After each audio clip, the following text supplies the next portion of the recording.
오늘 이 시간은 예수께 붙잡힌 삶이라는 제목으로 여러분과 은혜를 나누길 원합니다. 여러분 클리프행어 잘 아시고 로키 산악대전의 구조대원으로 일하던 세이브 실버스타 스텔론이 주연이었죠. 조난당한 동료 헬의 여인 세라를 구조하다가 이 장갑에서 이 세라를 놓칩니다. 그러면서 손이 미끄러지면서 어쩔 수 없이 세라는 죽고 맙니다. 최고의 산악 구조원 게이브에게 세라라고 하는 이 여인은 모든 것을 맡기고 그를 붙잡았습니다. 그런데 아무리 최고의 기술과 힘을 가진 게이브였지만 인간의 한계 앞에서는 어쩔 수 없었다라고 하는 것입니다. 저는 이 영화를 볼 때마다 항상 생각합니다. 우리도 세상에 누구에게인가 그리고 무엇인가 붙잡혀 산다는 것, 세상의 것을 붙잡고 사는 것은 한계가 있다. 세상 어떤 것을 붙잡아도 사람이든 물질이든 돈이든 건강이든 명예든 걸 붙잡아도 결국은 완전할 수 없다는 것입니다.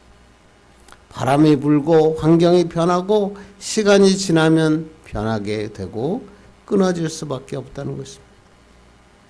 세상 모든 것을 다 가져도 예수님을 가지지 못하면, 예수님께서 내 마음속에 계시지 않으면 불행할 수밖에 없습니다. 그러나 세상 것 다 잃어도 내 마음에 예수님만 계시면, 예수님께서 내 마음속에 주관하고 계신다면 예수께 붙잡힌 삶은 결코 넘어지거나 떨어질 수 없습니다. 히틀러 경호 중에 크루크 바그너라고 하는 사람이 있었어요.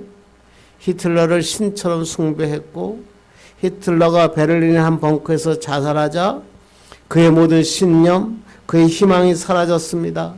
그도 자살을 결심하고 자살을 하려고 마지막 커피 한 잔을 마시고 있었는데, 글쎄 그 앞에 무심코 보니까 성경 한 권이 들려 있었습니다. 그 성경을 꺼내서 그냥 무심코 읽었습니다. 무슨 의미인지도 몰랐습니다. 그런데 성경을 읽는데 마음에 감격이 찾아왔습니다. 눈물이 났습니다. 이 바그너는 목사님을 찾아갔습니다. 자신의 죄를 고백합니다. 그리고 참다운 희망을 발견하게 됩니다. 평화를 사랑하는 사람으로 다시 태어나서 하나님의 사람으로 주의 종으로 살게 되었다라고 합니다. 히틀러에 붙잡혀 살던 자가 하나님의 말씀에 붙잡힐 때에 그들은 죽음의 삶, 절망의 삶이 아니라 평화의 삶, 다시 일어나는 기쁨의 삶으로 살게 되었다는 것입니다. 이렇게 좋은 얘기도 많지만 우리 현실을 보면 그렇지 않습니다. 정치인 지도자들이 지금 자신의 운명과 미래를 위해 점집을 쫓아다니고 철학원을 쫓아다닙니다. 갑자기 온 매스컴에 그냥 점 보는 사람들 무당들로 가득 찹니다. 왜 이렇게 사람들이 무속을 찾을까요? 마음이 불안하니까. 무엇인가 붙잡을 것이 없기 때문에 자꾸만 그 무당들을 쫓아갑니다. 무속인을 쫓아갑니다. 성경에는 이것을 단 한 단어로 표현하고 있습니다. 인간이 하나님을 떠났기 때문이다. 인간이 하나님을 떠나면 불안합니다. 무엇인가 붙잡혀 살고 싶은데 확신이 없는 겁니다. 그러니까 방황을 합니다. 근데 결론은 뭐죠? 아무리 다른 것을 찾아다녀도 붙잡아 봐도 결코 만족함이 없고 불안 속에 더욱 방황하게 될 뿐이다. 우리가 지금 그 결론을 보고 있지 않습니까? 그래서 파스칼이 한 말이 항상 기억납니다. 인간의 마음 한구석에는 빈 방이 하나 있답니다. 이곳에 예수 그리스도가 오셔야 비로소 우리는 채워진다. 우리 마음의 빈 방에 예수님이 오셔야 채워진다는 것입니다. 예수님께서 마음 중심을 지배할 때 진정한 평안과 행복이 찾아온다는 것입니다. 오늘 본문이 그 말씀이죠. 사도 바울이 예수를 만나기 이전의 삶, 그리고 예수를 만난 이후의 삶을 오늘 본문은 기록하고 있습니다. 예수를 만나기 이전에 사도 바울이 세상에 최선을 다하는 자로 살고 있었다는 것입니다. 그런데 그가 예수를 핍박하고 예수를 따르는 자들을 잡기 위해서 다메섹으로 가던 중에 주님을 만납니다. 바울은 세상의 눈은 멀고 하나님을 볼 수 있는 영안이 열려집니다. 놀라운 기적의 역사죠. 그리고 사울이 주님의 음성을 듣게 됩니다. 사울아, 사울아, 주님이 부르십니다. 그가 꿇어 엎드리며 주여 누구십니까? 그때 주님께서 이렇게 얘기합니다. 나는 내가 핍박하는 예수니라. 이 말 한 말씀 앞에 바울은 완전히 꼬꾸라집니다. 예수의 포로가 됩니다. 세상을 붙잡고 세상의 목표를 향하여 세상에서 잘 나가고 그렇게 살던 바울이 주님을 다메섹에 만나자 그의 인생이 완전히 뒤바뀌어 버리는 것입니다. 사도 바울은 예수 믿는 자를 핍박하고 세상의 지위를 얻기 위해서 공부하고 노력하던 사람이었습니다. 히브리인 중에 히브리인이었고 율법으로는 바리새인이었고 열심으로는 교회를 핍박하고 스데반을 죽이는데 가담할 정도로 열심을 가진 사람이었습니다. 그는 목적이 분명했습니다. 삶의 목표가 뚜렷했습니다. 세상을 붙잡고 살아온 자였다는 것입니다. 그런데 오늘 세상에 붙잡혀 세상을 쫓아가던 이 사도 바울이 예수님을 붙잡게 됩니다. 세상에 붙잡혀 세상 것을 쫓아가던 자가 예수님을 붙잡고 나니까 그의 삶이 180도로 바뀌게 됩니다. 그렇다면 어떻게 사도 바울은 세상에 붙잡힌 삶에서 예수님께 붙잡힌 삶으로 바뀌어졌을까? 오늘 하나님의 말씀을 통해서 예수께 붙잡힌 삶은 어떠한 삶인가 한번 살펴보고 은혜 받기를 간절히 바랍니다. 여러분도 잘 아시는 얘기죠. 미국의 오래된 시 중에 주님의 손길, The Touch of Master's Hand라고 하는 시가 있습니다. 이거를 번역하기를 오래된 바이올린이다 이렇게 번역하고 불리는 시가 있는데 이 시는 1921년 미라 블룩스 웰치라고 하는 쓴 사람이 쓴 기독교 시입니다. 그래서 마스터 핸드라고 하는 것은 바로 거장이라고 예수 믿지 않는 자들은 자꾸만 이것을 번역하기도 하는데 이 사람은 이것을 주님의 손길이라고 하는 제목인 것입니다. 이 시의 내용은 이렇습니다. 한 작은 마을에 벼룩시장이 열렸고 먼지가 잔뜩 묻은 바이올린이 경매에 올라왔습니다. 낡고 볼품없는 바이올린이었습니다. 모두들 관심이 없었습니다. 경매에 나선 자마다 작은 돈으로 이 낡은 바이올린을 사려고 했습니다. 조금씩 올라가더니 겨우 3달러에 딱 멈추고 말았습니다. 그런데 갑자기 한 노인이 나타납니다. 그리고 손수건을 꺼내서 귀한 보물을 다듯이 그 오래된 바이올린 구석구석을 닦습니다. 현들을 조여 음을 마칩니다. 그리고 사람들 향하여 현을 가지고 연주를 합니다. 낡은 악기에서 올려나오는 아름다운 선율로 경매장 안의 모든 사람들은 감동을 받게 됩니다. 연주를 끝난 후에 노인이 이렇게 얘기합니다. 잘 있었느냐 내 사랑하는 아들아, 40년 만에 너를 만지는구나 하면서 다시 한번 그 낡은 바이올린을 켭니다. 경매장 안은 온통 감동의 연주회장이 됩니다. 그리고 연주가 끝고 났더니 멈췄던 경매가 다시 시작됐어요. 갑자기 3달러에 머물러 있던 바이올린이 10달러 외쳤는데 한쪽에서 100달러 외칩니다. 한 사람이 1000달러 외칩니다. 사람들이 모두 다 진지하게 경매에 임합니다. 시간을 지날수록 올라갑니다. 얼마에 낙찰되었을까요? 3만 달러. 3달러에 불과했던 자가 바이올린이 3만 달러에 낙찰되는 놀라운 일이 일어난 것입니다.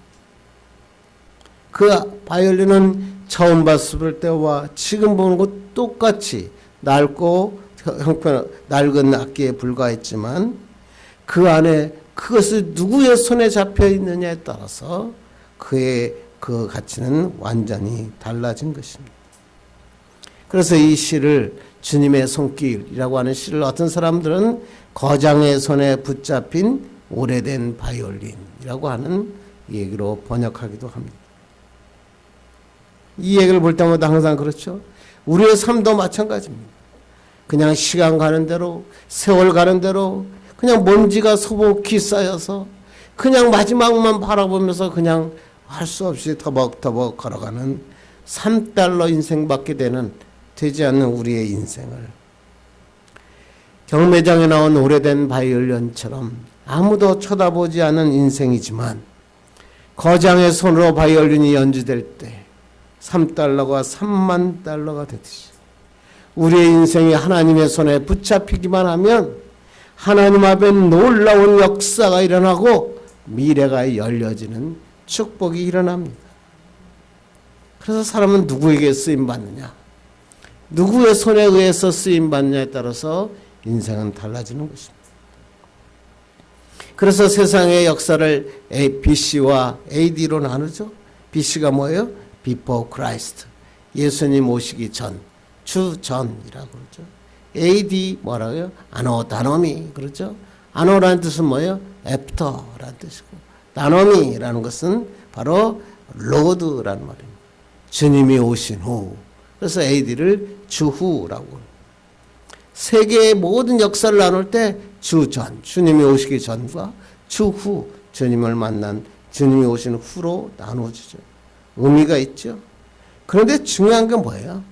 세계의 역사뿐만 아니라 내 인생에 있어도 마찬가지라는 거예요. 내가 예수님을 만나기 전 Before Christ, BC의 그리스도인 내가 있다면 예수님을 만난 후 아노다노미의 내 삶이 있다는 것입니다. 예수 믿는 그리스도인이라는 뜻은 뭐냐면 BC의 사람, 주님을 만나기 이전의 사람이 아니라 아노다노미 AD의 사람, 예수님을 만난 예수를 나의 구주로 영접한 성령 충만함을 가지고 살아가는 사람이다라는 것입니다. 그렇다면 주전의 삶, 주후의 삶을 나누는 기준이 뭡니까? 주일에 어쩌다가 교회 한번 나가고 11조 잘하고 헌금생활 잘하면 그러면 AD의 삶인가요? 그렇지 못하면 BC의 삶입니까? 그렇지 않습니다. 예수님을 만나기 전 BC의 삶과 예수님을 만나고 난 AD의 삶을 나누는 기준점은 뭐냐면 내 삶이 누구에게 붙잡혀 있느냐에 따라 바뀌는 것입니다. 주님을 만나기 이전에 우리의 삶은 뭐죠? 세상적인 것을 추구하는 거예요. 세상적인 내가 원하는 것을 얻기 위해서 시간과 노력을 막 기울입니다. 그런데 주님을 만나고 나면 우리의 삶이 주님께로 바뀝니다. 주님이 원하시는 게 뭘까? 주님이 기뻐하시는 게 뭘까? 내 삶의 무게중심이 세상으로 나갔었는데 무게중심이 옮겨버리는 거예요. 누구에게로? 예수님께로. 이것이 바로 아노다노미 예수님을 만난 추후의 인생이라는 것입니다. 그러면 예수님의 붙잡힌 삶을 살기 위해서는 어떻게 해야 됩니까? 오늘 첫 번째 성경은 삶의 목적을 예수께로 바꿔라. 예수님께 붙잡힌 삶을 살기 위해서는 삶의 목적을 바꾸라는 거예요. 세상의 것을 얻기 위해서 달려가던 것, 우리 살아봤지 않느냐. 아무것도 남지 않은 것 기억하지 않느냐. 이제 주님께로 바꾸라는 거예요. 그게 바로 12절 말씀입니다. 12절 읽겠습니다. 시작. 내가 이미 얻었담도 아니요 온전히 이뤘담도 아니라 오직 내가 그리스도 예수께 잡힌 바 된 것을 잡으려고 달려가노라. 그리스도를 핍박하고 있었던 자였어. 세상의 목표를 두고 높은 자리에 오르려고 하려고 했던 자였어. 그런데 다메섹에서 예수님을 만났어요. 지금까지 가던 길을 멈춰버렸어요. 지금까지 하려고 했던 모든 것을 포기했어요. 그리고 오늘 뭐라 그래요? 예수님께 포로가 되었다 그러잖아요. 오직 예수께 붙잡힌 바 된 것을 잡으려고 쫓아간다. 바울의 삶의 목표가 바뀌었다는 거예요.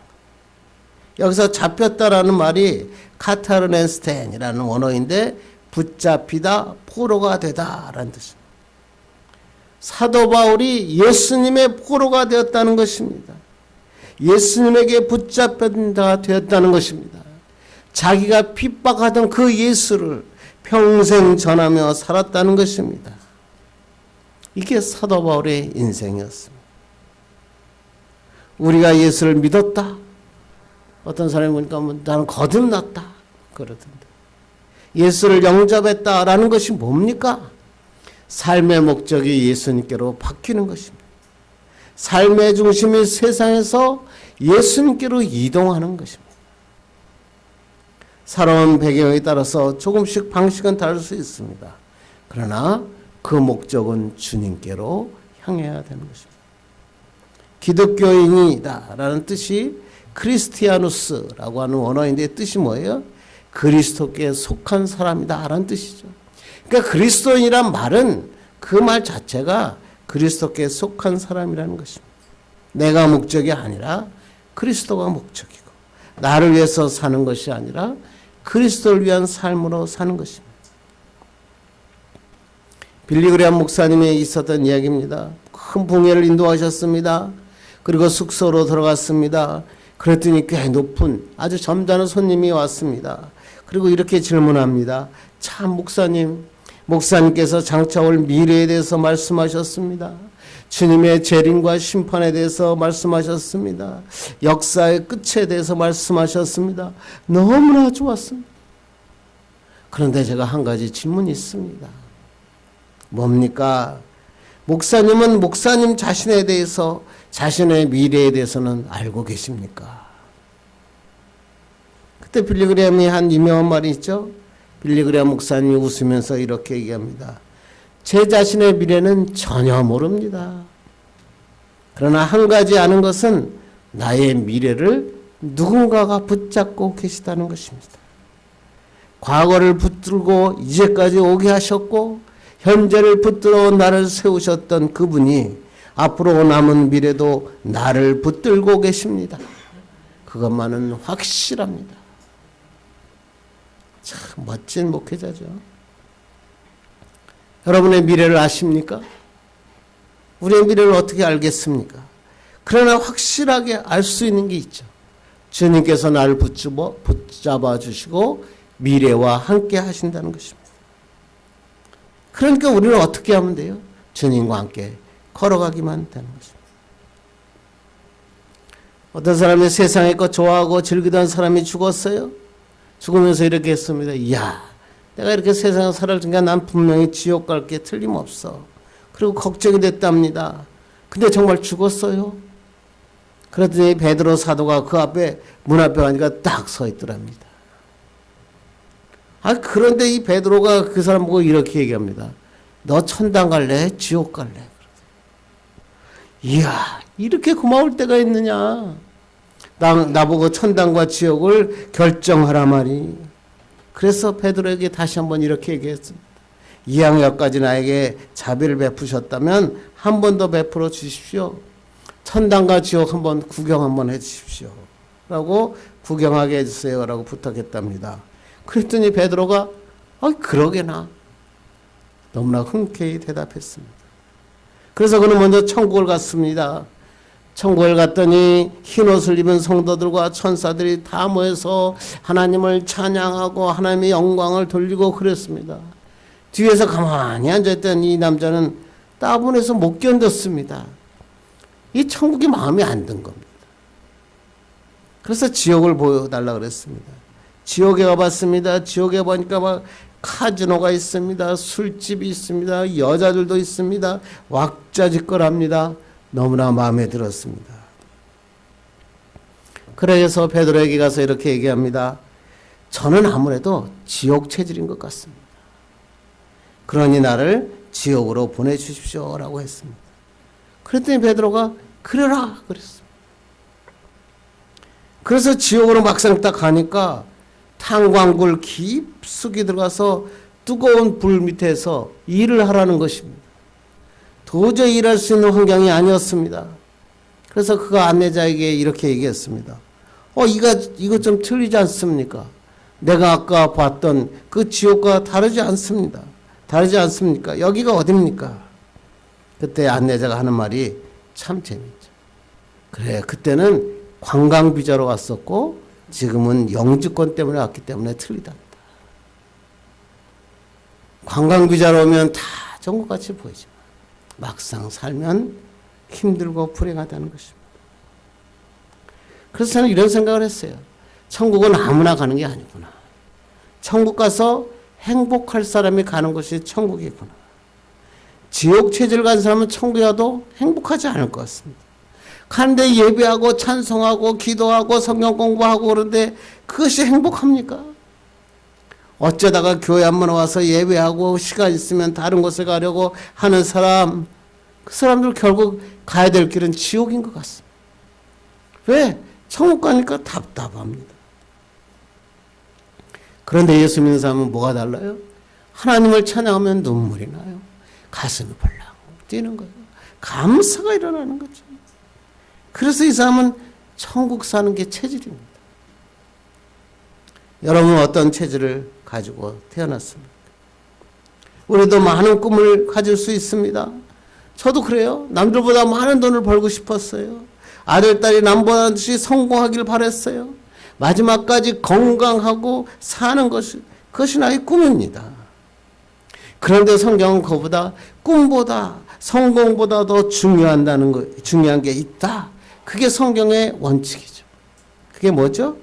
꿈이 이루어진 후에 어떤 목표를 이룰 것인가.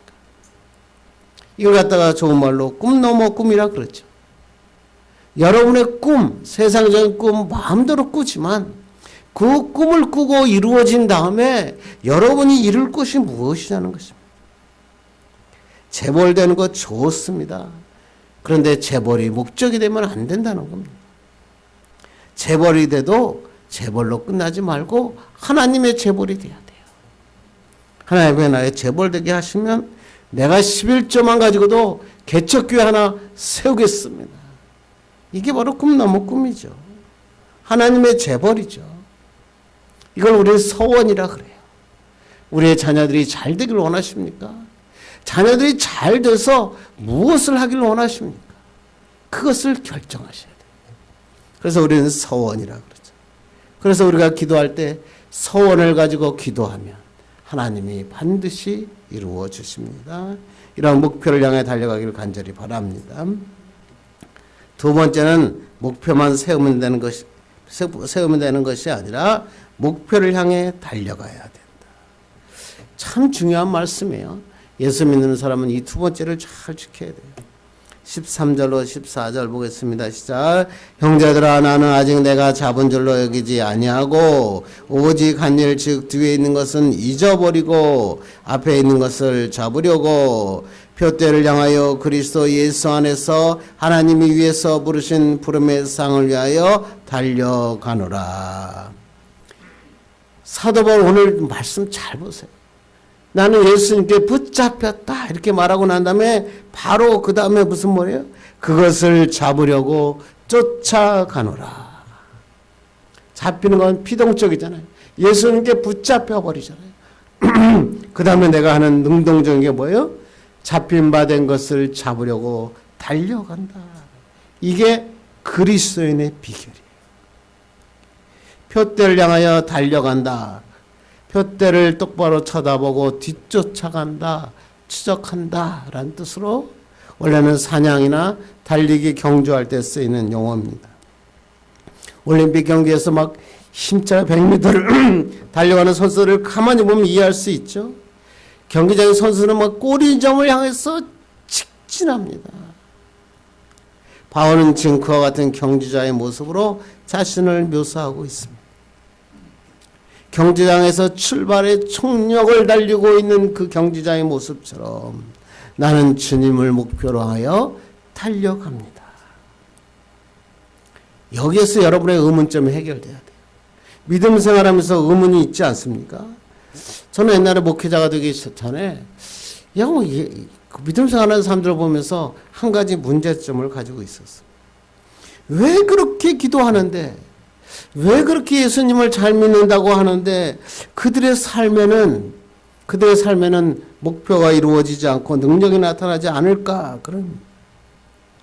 그게 오늘 성경에서 우리에게 해답을 제시하고 있죠. 성공하려면 기도하는 것에서 머무르지 말고 표대를 향하여 달려가야 된다. 기도하고 말씀을 드렸으면 이제 행하라. 그게 성경이에요. 그래서 제가 항상 하던 아주 유명한 예화, 여러분 한 열 몇 번씩 들었을 거예요. 신학교 시험 기간이 되었습니다. 어떤 신학생이 한 명이 시험을 치르게 됐어요. 근데 이 신학생이 너무나 믿음이 좋았습니다. 구하라 주실 것이요, 찾으라 찾을 것이요, 문을 두드리라 열릴 것이라는 믿음으로 하나님께서 도우실 것을 믿고 공부를 안 했습니다. 중간고사 기간이 되었어요. 학생이 시험 문제를 보니까 기억이 나지 않습니다. 하나님께 아무리 기도했는데 답을 쓸 수가 없었습니다. 너무 고민스러운 나머지 백지는 낼 수 없고 시험지 맨 아래다 이렇게 썼다고 하죠. 하나님은 다 아십니다. 그리고 저는 그 정답에 동의합니다. 라고 썼다는 거 아니에요. 시간이 지났습니다. 교수님께서 시험 채점하면서 성적표가 나왔는데 거기에 뭐라고 쓰였다고요? 하나님은 100점, 너는 0점. 그렇게 썼다는 거예요. 믿음이 부지런한 삶, 성실한 삶을 살지 않어도 게을르게 살아도 된다는 그러한 합리화의 방법이 되어서는 안 됩니다. 어떤 일을 할 때 기도하지 않고 행하는 것 정말 큰 문제죠. 그런데 또 하나의 문제점 뭐예요? 기도했는데도 행하지 않는 사람이에요. 하나님께서는 목표를 좋게 세웠다고 해서 이루어지지 않습니다. 목표를 세웠으면 이제 기도하고 최선을 향하여 달려가는 것입니다. 그때 하나님이 기적을 일으켜 주신 거죠.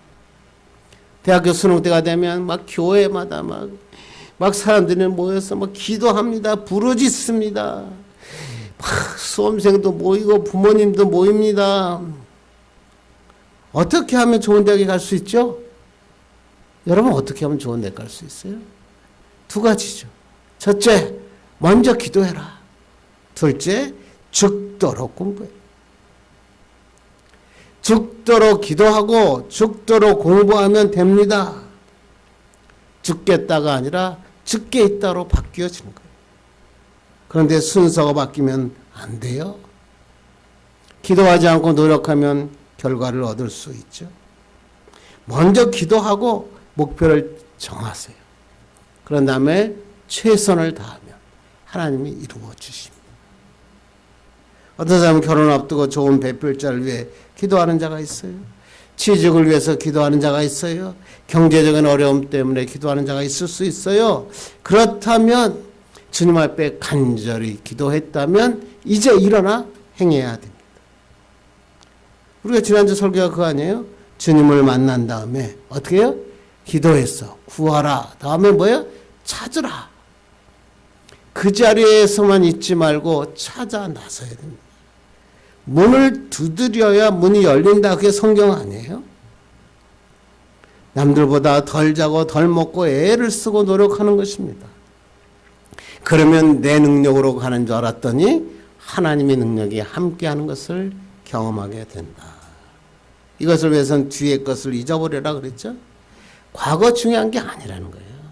어떠한 삶을 살았느냐, 무슨 일을 했느냐, 하나님 앞에 뭐 내세울 게 있어요.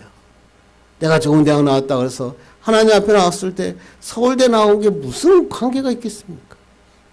하나님 앞에는 세울 수 없습니다. 어떤 사람은 항상 만나면 그래요. 지금 이래봬도 내가 지금 이래봬도 왕년에 내가 뭐 하는 사람인지 알아? 이런 말 자주 듣죠. 이런 왕년에 얘기하는 사람의 특징이 뭐죠? 지금은 별 볼 일 없다라는 뜻입니다. 오늘 우리에게 과거가 어땠느냐 중요한 게 아니에요. 현재, 오늘, 그리고 앞으로 미래가 중요하잖아요.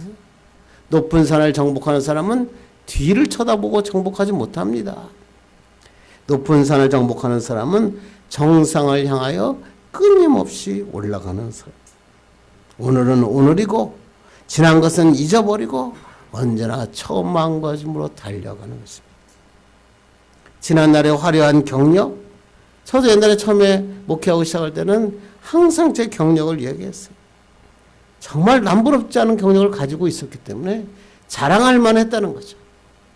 그러나 하나님 앞에 시간이 지나면서 아무런 것도 없더라. 화려한 경력이 뭐가 있겠습니까? 하나님의 일하는데 뭐가 필요하겠습니까?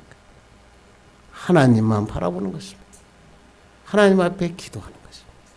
그러면 하나님이 이루어 주십니다. 이제 말씀을 맺으려고 합니다. 우리의 삶의 목표가 무엇입니까? 여러분은 뭘 향해서 여태껏 달려오셨습니까? 아파트 10채? 좋은 아파트? 제가 엊그저께 우리 서울대 모임에 갔었는데, 야, 진짜 한 세대를 떵떵거리던 사람들인데요, 별 볼 일 없더라고요. 그냥 늙은 할아버지에 불과해요. 여러분은 지금 여기까지 뭘 위해서 달려오셨습니까? 그리고 남은 생에 무엇을 향하여 달려갈 계획이십니까? 세상에 우리가 보기에는 우리의 인생의 목표, 우리의 표대가 될 만한 것이 많은 것처럼 느껴지죠. 나이가 드니까 건강 그러더라고요. 우리 젊었을 때 사업할 때는 돈 그랬습니다. 어떤 사람은 명예 그러죠. 그게 우리 인생의 표대처럼 착각합니다. 그러나 우리의 표대는 예수 그리스도밖에 없다는 것입니다. 여러분의 인생에 하나님께 영광 돌리는 삶을 살으셨는가 묻고 싶습니다. 예수님께 붙잡힌 삶을 살아서 예수님이 기뻐하는 삶을 사는 것입니다. 벤자민 프랭클린이 마지막 노년기에 이런 말을 했잖아요. 나는 인생을 참 많이 살았다. 그런데 내가 살면 살수록 분명해지는 것은 하나님께서 나의 인생을 주관하고 계셨다는 것이다. 나이가 들어보니까 내 인생은 주님이 주관하고 계셨다는 것을 깨닫게 된다. 저도 내 인생 내 마음대로 할 거라고 생각했고요. 내가 노력하면 정말로 높은 데 오를 수 있었고 내 꿈을 이룰 수 있었다라고 생각하던 시절이 있었어요. 그런데 아무리 발버둥 쳐봐도 내가 이룰 수 있는 것은 하나도 없더라. 하나님이 계획하시고 계시더라. 우리에게 중요한 것은 내가 누구에게 붙잡혀 사느냐. 내 마음속 중심에 정말 예수님이 계시는가? 세상의 욕심, 세상의 야망으로 가득 찬 것은 아닌가? 다시 한번 확인하고 주님만 쫓아가시길 간절히 바랍니다. 악수할 때 우리가 악수하고 딱 헤어지면 한 사람의 손을 놓으면 한 사람이 잡고 있으면 절대 악수 손은 끊어지지 않죠. 하나님이 나와 손을 잡으셨잖아요. 내가 힘들고 어려워 손을 놓고 싶어도 하나님이 붙잡아 주시는 거예요. 절대 우리는 세상에 실패하지 않습니다. 주님께서는 우리를 결코 포기하지 않습니다. 이제 남은 시간 여러분 인생에 하나님을 위해서 뭘 할 것인가? 하나님이 기뻐하시는 일이 뭘까? 한번 생각해보고 그럴 수 있는 내게 건강을 주세요. 그럴 수 있는 나에게 물질을 주세요. 그럴 수 있는 나에게 기회를 주세요. 기도하고 나가는 여러분 되기를 간절히 바랍니다. 기도하겠습니다. 하나님 감사합니다. 오늘도 예수께 붙잡힌 삶을 살라 우리에게 말씀하시니 감사합니다.